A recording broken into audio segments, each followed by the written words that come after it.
మీ business ఏదైనా మీ ఊర్లో promotion చేయాలంటే అది సుమన్ టీవీతోనే సాధ్యం. ఇప్పుడే సంప్రదించండి. అందరికీ నమస్కారం. పాత్రికేయ మిత్రులకి అభినందనం. ఈ రోజున మందకృష్ణ మాదిగ గారి నాయకత్వాన మాదిగ దండోరా సోదరులంతా కూడా తెలుగుదేశం పార్టీకి మద్దతు ఇస్తూ ప్రచార కార్యక్రమం నిర్వర్తిస్తూ ఉన్నారు. తమ బాగు కోసం, తమ జాతి మనుగడ కోసం, తమ జాతి ఉద్ధరణ కోసం ఇవాళ మందకృష్ణ మాదిగ గారు చేసిన పోరాటంలో వాళ్ళంతా వీర సైనికులాగా పోరాటం చేస్తున్నారు. ఈ రాష్ట్రంలో జరిగిన అరాచక ఆటవిక విధానాలను కూడా గుర్తెరిగి తమకు జరిగిన నష్టాన్ని తెలుసుకొని ఒక్కసారి నమ్మి దగాబడ్డ సోదరులంతా కూడా ఒకసారి ఇవాళ బయటకు వస్తూ ఉన్నారు. వేదిక మాట్లాడుతూ ఉన్నారు. ఇవాళ 27 రకాల దళిత ప్లాన్లన్నీ కూడా రద్దు అయిపోయినాయి. ఒకటి కాదు, రెండు కాదు, 27 రకాల పథకాలు. ఆఖరికి అంబేద్కర్ గారి మహాశయుడి పేరు మీద పెట్టిన విదేశీ విద్యను కూడా తొలగించిన దౌర్భాగ్యం ఈ ముఖ్యమంత్రి. ఇవాళ ఒకటి వర్గీకరణ. ఎందుకు? వాళ్ళ బీసీల్లో ఏబిసిడి వర్గీకరణ ఉంది. వాళ్ళ స్థాయిని బట్టి, వాళ్ళలో పేదరికాన్ని బట్టి, చదువులను బట్టి ఉంది. అలాగే దళితుల్లో కూడా అత్యంత పేదరికంలో ఉన్నవాళ్ళు, అత్యంత మెరుగుపడిన జాతుల్లో ఉన్న మాదిగలకు కూడా రిజర్వేషన్ కల్పించాలని తెలుగుదేశం ఒకప్పుడు సంకల్పించి చంద్రబాబు నాయుడు గారి నాయకత్వం అమలు చేశాం. 4 సంవత్సరాల చిల్లర అమలు చేశాం. కొన్ని వేల పోస్టులు వాళ్ళకి రాగలిగినాయి. కొంతమందికి మెడికల్ సీట్లు కూడా రాగలిగినాయి, ఇంజనీరింగ్ సీట్లు రాగలిగినాయి. ఇవాళ రాజ్యాంగ సవరణ అవసరమైన కనుక సుప్రీంకోర్టు దాన్ని ఆపేయడంలో వాళ్ళు ఇబ్బంది పడుతూ ఉన్నారు. ఇవాళ మోడీ గారు మళ్ళీ టేకప్ చేయాలన్న ఆలోచనలో ఉన్నారు. దానికి తెలుగుదేశం కూడా మద్దతు ఇస్తూ ఉంది. ఏ వర్గానికి వ్యతిరేకం కాదు, మాలలకి వ్యతిరేకం కాదు, మాదిగలకి ఏదో ప్రత్యేకించి కాదు. కానీ పేదరికమే హద్దుగా వారి ఆర్థిక అభ్యున్నతి, రాజకీయ అభ్యున్నతి కోసం నిర్ణయాలు చేసిన సమయం ఆసన్నమైంది దేశవ్యాప్తంగా. దాని మీద దేశవ్యాప్త దృష్టి సారించడం జరుగుతుంది కనుక మేము కూడా మద్దతు పలుకుతూ ఉన్నాం. ఆ సోదరులందరికీ కూడా మద్దతు ఇచ్చి పేదరికంలో నేను దాదాపు నా చిన్నతనం నుంచి చూస్తున్నా, ఇంకా మాదిగ పేటలుగానే మిగిలిపోతూ ఉన్నాయి. పేదరికంలో మగ్గిపోతూ ఉన్నారు. వాళ్ళ చదువుల విషయంలో కూడా వెనుకబడ్డారు, ఉద్యోగ కల్పనలో కూడా వెనుకబడ్డారు. వాళ్ళకి న్యాయం జరగాల్సిన అవసరం ఉంది. సబ్ క్యాస్టులు ఉన్నాయి. ఒక మాదిగలే కాదు, దాంట్లో సబ్ క్యాస్టులు, రెల్లి లాంటి సబ్ క్యాస్టులు కూడా ఉన్నాయి. వారందరికీ న్యాయం జరగాలి. ఇవాళ ఎస్సీ సప్లాన్ నిధులు 1000 కోట్ల దారి మళ్లించారు. ఎస్సీ సప్లాన్ నిధులు రాష్ట్రంలో రాజ్యాంగబద్ధంగా కేంద్రం కానీ రాష్ట్రం కానీ నిధులు కేటాయింపు చేస్తుంది. ఈ 5 సంవత్సరాల్లో ఒక్క రూపాయి కూడా ఖర్చు పెట్టకుండా ఎస్సీ సప్లాన్ నిధులు దారి మళ్లించాడు. లింక్ రోడ్లు, బ్యాంకుల ద్వారా ఇచ్చే లింక్ లోన్లు కూడా లేకుండా చేశాడు. బ్యాంకు లింక్ లోన్లు పూర్తిగా రద్దు అయిపోయిన ఒక్క లోన్ లేదు 5 సంవత్సరాల్లో. సెల్ఫ్ ఎంప్లాయ్మెంట్ స్కీముల్లో లేదు. భూమి కొనుగోలు పథకం, ల్యాండ్ పర్చేజ్ చేసి ఇచ్చేవాళ్ళు, అది రద్దు అయిపోయింది. అంబేద్కర్ విదేశీ విద్య పథకం కింద 4000 మందికి మరి 10 లక్షల రూపాయల చొప్పున మనం దళితులకు ఇచ్చాం, అది రద్దు అయిపోయింది. Study circles, AP study circles అన్నీ రద్దు చేశాడు. ఇవాళ ఎవరైతే ఒక అప్గ్రేడేషన్ కోసం BC study circles, SC circles నా టైంలోనే ఏర్పాటు చేయించకపోయి అవన్నీ కూడా రద్దు అయిపోయినాయి. కులాంతర వివాహాల ప్రోత్సాహాలు రద్దు అయిపోయినాయి. ఇవాళ అమ్మఒడి పేరుతో దగా చేశాడు. అమ్మఒడి పేరుతో ఇద్దరు ముగ్గురు బిడ్డలు ఉంటే వాళ్ళకి ఇవ్వకుండా ఒక్కళ్ళకే 12,000 రూపాయలు ఇచ్చాడు. ఇవాళ ఏదో మళ్ళీ పెంచుతానని చెప్తున్నాడు. 16 లక్షల మంది అర్హులైతే కేవలం 8 లక్షల మందికి ఇచ్చి సరిపెడతా ఉన్నాడు. ఇది కూడా మనం గమనంలోకి తీసుకోవాలి. దీంట్లో ఎక్కువ నష్టపోయింది దళిత బిడ్డలు. ఎస్సీ ఎస్టీ బ్యాక్లాగ్ పోస్టులు భర్తీ చేయలేదు. దానివల్ల తీవ్రంగా నష్టపోతూ ఉన్నారు. అసైన్డ్ ల్యాండ్లు 11,000 ఎకరాలు గుంజుకున్నాడు. 11 ఎకరాలు గుంజుకొని ఇళ్ల స్థలాల పేరుతో వాళ్ళకు దగా చేశాడు. ఏనాడు గత ప్రభుత్వాలు ఇచ్చిన అసైన్డ్ ల్యాండ్లన్నీ గుంజుకున్నాడు. ఇవాళ మనం చూసాం, డాక్టర్ సుధాకర్ ఒక దళితుడు కోవిడ్ సమయంలో అయ్యా మాస్కులు ఇవ్వండి అని అడిగిన పాపానికి అతన్ని పిచ్చివాడిని చేసి చనిపోయే పరిస్థితి తెచ్చారు. మానసిక హింసలు చేశారు, అరెస్ట్ చేశారు, రోడ్ల మీద ఇచ్చారు. ఒక దళిత డాక్టర్, ఉన్నత సంప్రదాయాలు కలిగిన వ్యక్తి, నీతివంతుడైన పేరుంది. ఆయన ఆ విధంగా అకాల మరణం చెందడానికి కారకుడు జగన్మోహన్ రెడ్డి. ఒక దళితుని డ్రైవర్ని హత్య చేసి తీసుకొచ్చి డోర్ డెలివరీ చేస్తే ఆయన ఎమ్మెల్సీ ఇచ్చి గౌరవించిన దౌర్భాగ్యుడు జగన్మోహన్ రెడ్డి. ఒక దళిత యువకుడికి అన్యాయం జరిగితే డైరెక్ట్గా తెచ్చి డోర్ డెలివరీ చేస్తే కేసు నీరు గార్చి అతను మీ దగ్గర కూర్చోబెట్టుకుంటున్న వ్యక్తి. అలాగే శిరోమండనం చేసిన వ్యక్తుల్ని, దళితులకు శిరోమండనం చేస్తే వాళ్ళకి ప్రమోషన్లు, ఎమ్మెల్సీలుగా ఎమ్మెల్యేలుగా ప్రమోషన్లు.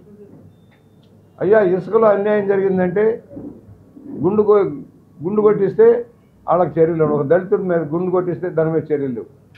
అనేక మంది దళితుల మీదే ఈ రాష్ట్రంలో అత్యాచారాలు జరుగుతుంటే పట్టించుకోవటం లేదు. హత్యలు జరిగినాయి. దళితుల మీద దాడులు చేసి దళితులు యాక్షన్ ఎస్టీ రక్షణ చట్టం కూడా వాళ్ళకు వర్తించకుండా చేసిన సందర్భాలు ఉన్నాయి. తప్పులు చేసిన వాళ్ళకేమో న్యాయం జరుగుతుంది, తప్పులు చేయని వారికేమో అన్యాయం జరిగే పరిస్థితి రాష్ట్రంలో ఉంది. దళితులకు జరిగిన అవమానాలు ఇన్ని అన్ని కాదు. హౌసింగ్ కట్టావా, కేంద్రం ఇచ్చే నిధులు ఏమైనా వాడావా, ఉపకార వేతనాలు ఇచ్చావా, ఒక ట్రాక్టర్ ఇచ్చావా? గత ప్రభుత్వ హయాంలో ఇన్నోవా కార్లు ఇచ్చాం, ట్రాక్టర్లు ఇచ్చాం, లారీలు ఇచ్చాం, వ్యాన్లు ఇచ్చాం, మోటార్ సైకిళ్ళు ఇచ్చాం. మరి వాళ్ళు ఎందుకు ఇవ్వటం లేదు? ఆదరణ పథకం కింద వాళ్ళకి ఏం డప్పు కళాకారులకు 2,000 రూపాయలు ఇచ్చేవాళ్ళు, 60 కోట్ల బడ్జెట్ ఉండేది. ఇవాళ డప్పు కళాకారులకు ఎందుకు పెన్షన్ ఇవ్వటం లేదు? చర్మకారులకు 10,000 రూపాయలు, పనిముట్ల పేట 20,000 రూపాయలు ఇచ్చేవాళ్ళం, అది ఎందుకు లేదు? అంటే వాడు అభ్యున్నతి చెందినట్ట. ఇవన్నీ కూడా మనం ఆలోచించి నిర్ణయం చేయాల్సిన అవసరం. దళిత దగా ప్రభుత్వం ఇది. అన్ని దళిత వర్గ ఎస్సీ ఎస్టీ సప్లాన్ని నిర్వీర్యం చేసి వాళ్ళ బడ్జెట్లన్నీ కుదించి గుంజుకొని వాళ్ళ ఆర్థికాభివృద్ధి కృషి చేసి ఆ దళిత వాడలో ఒక రోడ్డు వేయలా, ఒక కాలువ గట్ల, ఒక ఇల్లు గట్ల. సొంత స్థలం ఉంటే కేంద్రం ఇచ్చిన IAYలో ఇల్లు కట్టేవాళ్ళం. నా టైంలో 6,500 ఇల్లు కట్టించాను. మరి ఒక ఇల్లు లేదు. ఏనాడో పట్టా ఇచ్చారు, ఆ పట్టాలు ఇల్లు కట్టుకుంటామంటే వీళ్ళకి ఎందుకు ఇవ్వట్లేదు? పోనీ దళితులకి ఏమైనా కాంట్రాక్ట్లు ఇస్తావా? మాటలు కోటలు దాటిని చేతలు గడప దాట్లా. స్థానిక సంస్థల్లో వర్క్లన్నీ మీకే ఇస్తాను చేసుకుందరు అన్నాడు. ఒక వర్క్ ఇచ్చాడా? తన సామాజిక వర్గాన్ని అన్నీ కట్టబెట్టాడు కానీ ఎవరికన్నా ఇచ్చాడా? ఇవన్నీ కూడా మనం ఆలోచనలు. ఎందుకంటే దళితులు పేదరికంలో ఉన్నారు, ఆర్థికంగా ప్రగతి బంధాలు లేరు. వారికి సహాయం చేయడంలో ఈ ఘోరంగా వైఫల్యం చెందాడు జగన్మోహన్ రెడ్డి. ఉద్యోగ కల్పన లేదు, ఉపాధి లేదు. అనేక రంగాల్లో ఉన్న దళితులు ఇవాళ నష్టపోతూ ఉన్నారు ఈ ప్రభుత్వం వల్ల. భవన నిర్మాణ రంగంలో పనిచేసే దళితులు ఇవాళ నష్టపోయారు. కార్మిక శాఖలో పనిచేసే దళిత సోదరులు నష్టపోయారు. స్వయం వృత్తి మీద నిలబడే చర్మకారులు కావచ్చు, డప్పు కళాకారులు కావచ్చు, అనేక పనిముట్లు తయారు చేసే వృత్తిలో ఉన్న దళితులు, దండోరా నాయకులంతా నష్టపోయారు. దండోరా సభ్యులు వాళ్ళ జీవన ప్రమాణాలు ఏమైనా మెరుగుపరిచావా? వాళ్ళ ఇళ్ళకి నీళ్ళు కనీసం మంచినీళ్ళ సరఫరా ఏర్పాటు చేసావా? జల మిషన్లో ఎస్సీ సప్లాన్ కింద వాళ్ళకి ఎక్కువ ఇవ్వాలి. మరి జల మిషన్ ఎందుకు రద్దు చేసావు? కేంద్ర జల పథకం ఒక శ్మశాన వాటికి నిర్మించావా? నీ పేరన్నా పెట్టుకోపోయావా? జగనన్న శ్మశాన వాటికి అని పెట్టుకొని కట్టవచ్చు కదా, ఎందుకు అట్లా? అసైన్ ల్యాండ్లు ఇవ్వలేదు, ఇచ్చి నీ గుంజుకున్నాడు. అన్నిట్లో దగా దగా దగా, బలహీన వర్గాలకు దగా, దళిత సోదరులకు దగా. కార్పొరేషన్ పెట్టానంటాడు. ప్రతి కులానికి ఒక కార్పొరేషన్. కుర్చీలు బల్లలు లేని కార్పొరేషన్ ఎవరికి కావాలి? కేవలం వాళ్ళ ద్వారా ఓట్లు గుంజుకుందామని ఆలోచన తప్పితే ఆ జాతికి మేలు చేసే కార్యక్రమం చేసావా?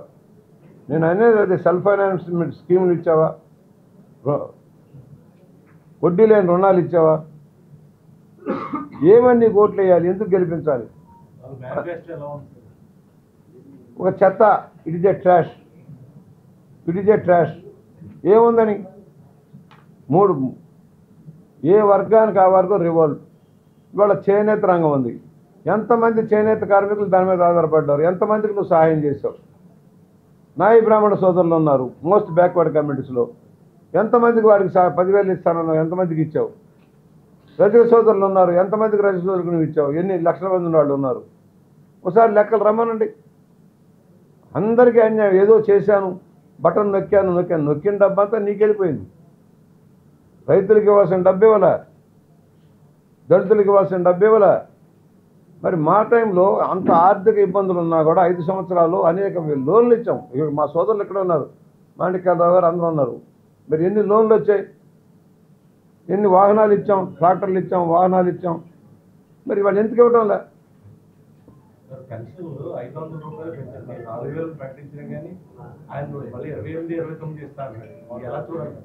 దగాకోరు ముఖ్యమంత్రి అబద్ధాలు గోబెల్స్ ప్రచారం చేయడం అగ్రగణ్యుడు. సంపూర్ణ మద్యపానం నిషేధం పెడతానని మళ్ళా ఓట్లు అడగను, పెట్టకపోతే అడగనన్న పెద్ద మనిషి రాష్ట్ర ఆదాయంలో 8,000 కోట్లుగా ఉన్న మద్యపానం అమ్మకాలు 25,000 కోట్లకు పెంచుకున్నాడు. ఎవరు తాగేది? దీంట్లో ఎక్కువ పేద దళితులు కూడా ఉన్నారు దీంట్లో బాధితులు. రెక్క ముక్కలు చేసుకొని సంపాదించిన దాంట్లో 3వ వంతు మద్యానికి వెళ్ళిపోతుంది. 60 రూపాయలు ఉండే సీసా 120 రూపాయలు 160 రూపాయలు చేశాడు. అది కల్తీ మద్యాలు ఏది ఇస్తున్నాడో తెలియదు, అనారోగ్యాలు గురైపోతున్నారు. బలహీనత నుంచి బయటపడలేని పరిస్థితి అది. మద్యం వ్యాపారం ఇవాళ దశల వారీ మద్యపాన నిషేధం అన్నాడు. మద్యపానం తాగండి అని విస్తృతంగా ప్రచారం చేసుకునేలాగా షాపులు బార్లు పెట్టాడు.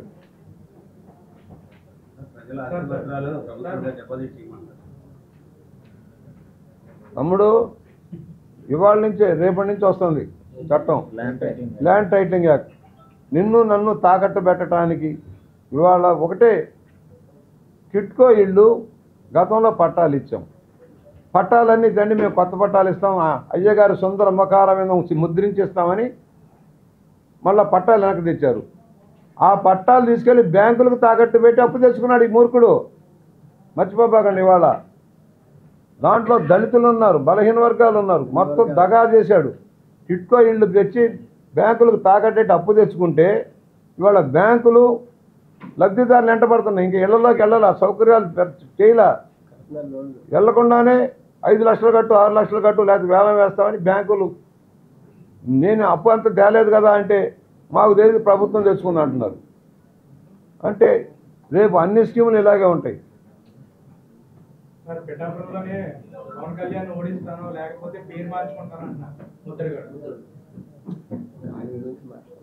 ఆయన పిఠాపురంలోనే డిపాజిట్ కోలుకునే పరిస్థితి ఎందుకు వచ్చింది?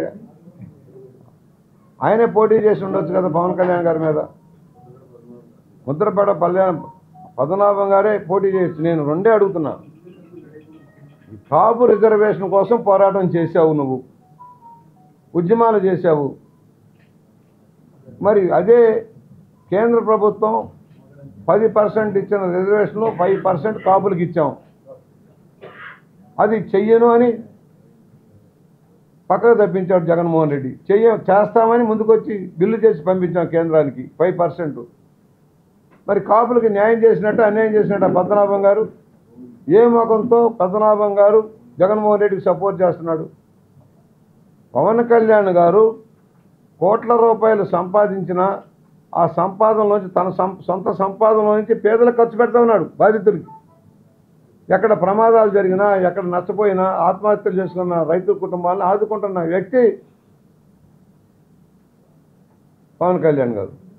జగన్మోహన్ రెడ్డి ఎప్పుడైనా రూపాయి తీసిచ్చాడు జేబులో వేసుకోవటమే కానీ తీయటం చేత కాదు పాపం. ఆయన హుండీలో వేయటమే, హుండీ బయటకు రాదు. ఇక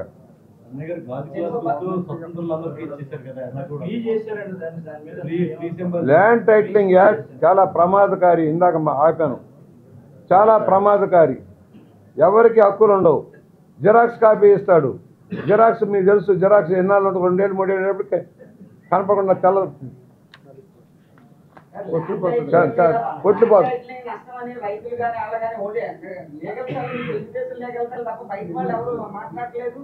అందరూ మాట్లాడుతున్నారు. అడ్వకేట్స్ ధర్నాలు చేశారు, మర్చిపోకండి. అదే చట్టం మీద నెలల తరబడి ధర్నాలు చేశారు. అందరూ ఉంది. ఒక మూర్ఖ శిఖామణి వినటం లేదు. కొత్త ప్రభుత్వం వస్తుంది, దీన్ని తొలగి మేము రావడంతో మొట్టమొదటి పెట్టే బిల్లు ల్యాండ్ టైటిలింగ్ యాక్ట్ రద్దు.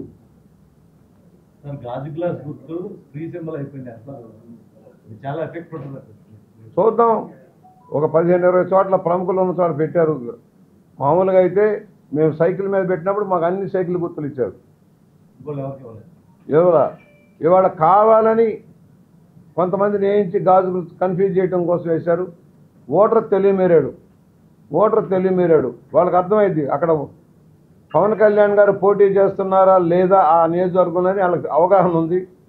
తెలివిగానే ఓటేస్తారు. ఈ మూర్ఖుడికి గుణపాఠం చెబుతారు. అన్ని కుట్రలు కుతంత్రాలు, దొంగ ఓట్లు చేర్పించడంలోనూ, అసలైన ఓట్లు తొలగించడంలోనూ, అగ్రగణ్యుడు జగన్మోహన్ రెడ్డి. ఎలక్షనీరింగ్లో తప్పుడు విధానాల ద్వారా అధికారంలోకి రావాలని కలలు కంటున్నాడు. అది అయ్యేది కాదు. ఈ అకృత్యాలకు పాల్పడ్డ జగన్మోహన్ రెడ్డి సాగనంపటమే ధ్యేయంగా ఇవాళ దండోరా నాయకులంతా కలిసి వచ్చిన వారికి నా ధన్యవాదాలు తెలియజేస్తూ తప్పకుండా విజయం సాధిస్తాం. దళిత వర్గీకరణ చేయటమే కాదు, వాళ్ళ ఆర్థిక ప్రగతి కోసం కృషి చేస్తాం.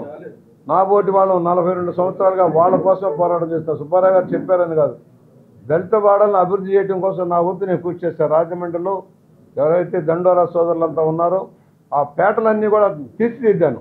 హౌసింగ్ ఇచ్చాం, మొత్తం గుడిసె లేకుండా చేసి అన్ని హౌసింగ్ ఇచ్చాం, రోడ్లు వేసాం, మంచినీటి సౌకర్యం కల్పించాను. ఎక్కడ కూడా రాజమండ్రి సిటీలో మన మాదిరి సోదరులు ఉన్న ఏ పేట వెళ్ళండి, మీరు తడి తోట వెళ్తారా, చర్చిపేట వెళ్తారా, సిమెంటరీ పేట వెళ్తారా, ఎక్కడికైనా వాళ్ళకి రిలీఫ్ చేయగలిగాం. కాకపోతే ఇంకా సెల్ఫ్ ఫైనాన్స్లో ముందుకు రావాలి, ఇంకా ఆర్థికంగా వాళ్ళకి పైకి తేవాల్సిన అవసరం ఉంది. అది వచ్చే ప్రభుత్వం తప్పకుండా చేస్తుంది.